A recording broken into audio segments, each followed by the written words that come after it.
She had cleaned this office for years, moving quietly in the background, unseen. But that night, what she saw wasn't just unusual.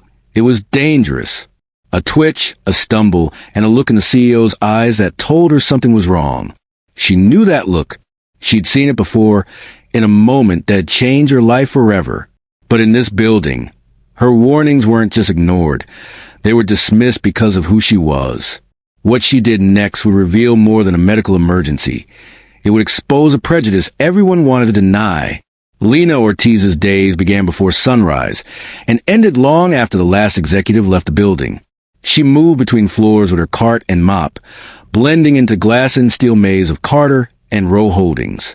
To most here, she was just a cleaning lady, someone they barely registered when she passed. What they didn't know was that Lena had once worn a nurse's badge in one of the city's top hospitals. She lost it not because of a mistake, but because she'd spoken up against the wrong person in the wrong way while wearing the wrong skin. The whispers had followed her.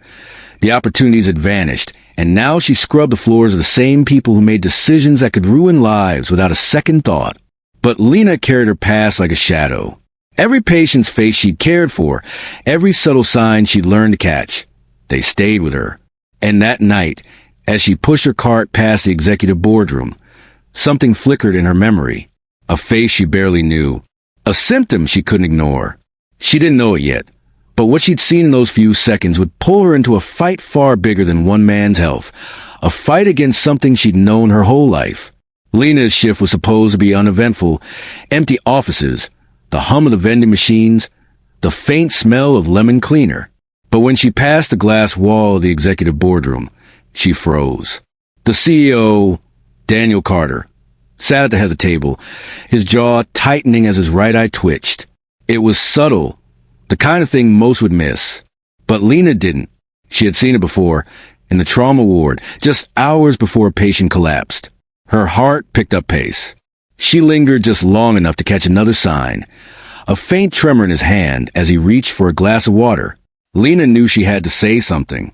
But when she stepped into his office after the meeting, the reception was ice cold.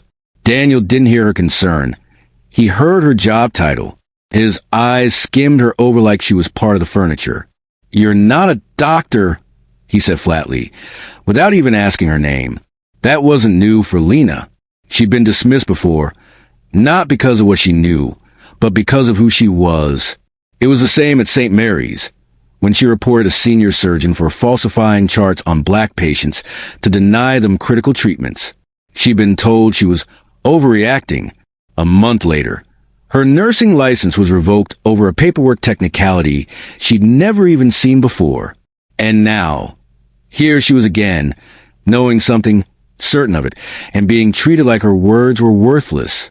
Still, she watched. Over the next week, she noticed more. Daniel fumbling with his pen during a contract signing, a pause mid-sentence in a conference call, a sudden squint at a screen. She wrote it all down in an old notebook, careful and detailed. Each entry was proof. The more she saw, the more familiar anger rose in her chest. It wasn't just that he was in danger. It was the way his life, his position, his skin color gave him an invisible shield of credibility. He could be collapsing in front of them, and still, her voice wouldn't matter. The breaking point came during a shareholder briefing. Daniel stopped mid-presentation, his eyes blank for a full 5 seconds. The room went silent. A few executives exchanged uneasy glances, but no one spoke. When he resumed, brushing it off with a joke, Lena felt her stomach twist. She knew what would happen if she went through the usual channels. The in-house doctors would dismiss her. HR would tell her to focus on her duties. And she knew why. She learned the hard way that a Latina janitor's word against a billionaire CEO's was worth less than the paper was printed on. So she made a choice. She wouldn't go through them. She'd go around them. And the person she had in mind would turn Daniel's world upside down. Lena didn't sign her name on the envelope. She didn't have to. Inside was her meticulous log of symptoms. Each date and time, each detail that couldn't be brushed aside. She sent it straight to Dr. Ethan Carter, Daniel's estranged brother and a neurologist who, years ago, had publicly accused the company of racial discrimination in its hiring practices. 2 days later, The building erupted in chaos. Ethan stormed through the lobby, his voice echoing off the marble. "You're having focal seizures, Daniel. If you don't get a scan today, you're not making it to the weekend." The air in the boardroom thickened. Executives stared, some in shock, others in annoyance. Daniel's face hardened, not with fear, but with rage. "Get out," he hissed, glancing at security, but Ethan didn't move. He dropped Lena's notebook on the conference table, pages marked with bold underlines. "She's been documenting every sign you've ignored," Ethan said, his tone sharp enough to cut glass. "And I believe her, because unlike you, I don't dismiss people based on their title or the color of their skin." The silence that followed was suffocating kind, the kind that forces people to see what they've tried to avoid. Daniel's gaze swept the room, catching on Lena in the doorway. For a fraction of a second, his expression shifted, from disdain to something else. Recognition? Guilt? But before anything could be said, his body betrayed him. His hand jerked, sending a coffee cup to the floor. His speech faltered into incoherence. And then, mid-sentence, he collapsed.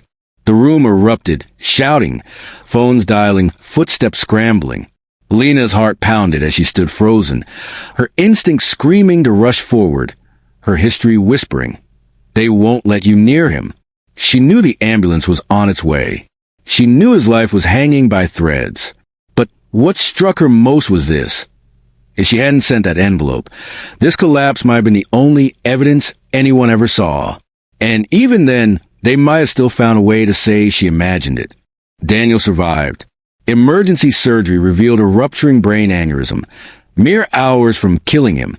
The headlines told the story as a medical miracle, but inside the company, whispers spread about how the warnings came from just a janitor. Lena didn't wait for an apology. She'd learned long ago that people like her rarely got them. What mattered was that the truth was finally undeniable. Her notes had saved his life, but the cost of being unheard lingered. If Daniel's brother hadn't believed her, if she hadn't bypassed the walls that kept voices like hers out, this story would have ended in a funeral followed by silence. In interviews, Daniel framed the ordeal as a wake-up call about health. He never mentioned the bias that almost cost him everything. But when Carter and Rowe Holdings announced a new workplace equity initiative, Lena's name appeared quietly on the advisory board, this time with her nursing title restored. She took the role not for recognition, but because she knew the fight wasn't over. One change policy couldn't undo decades of systemic dismissal. It couldn't erase the truth that in offices, hospitals, and boardrooms, too many people were still judged first by who they were, not what they knew. Lena's story isn't just about one man's survival. It's about how easily a voice can be silenced when it doesn't fit the mold of credibility. So the next time someone's warning seems easy to ignore, ask yourself, is it because they're wrong or because of who you've decided they are? Because the difference between the two could be the difference between life and death. If you believe stories like this need to be heard, make sure to subscribe and turn on notifications so you never miss the truths others try to overlook.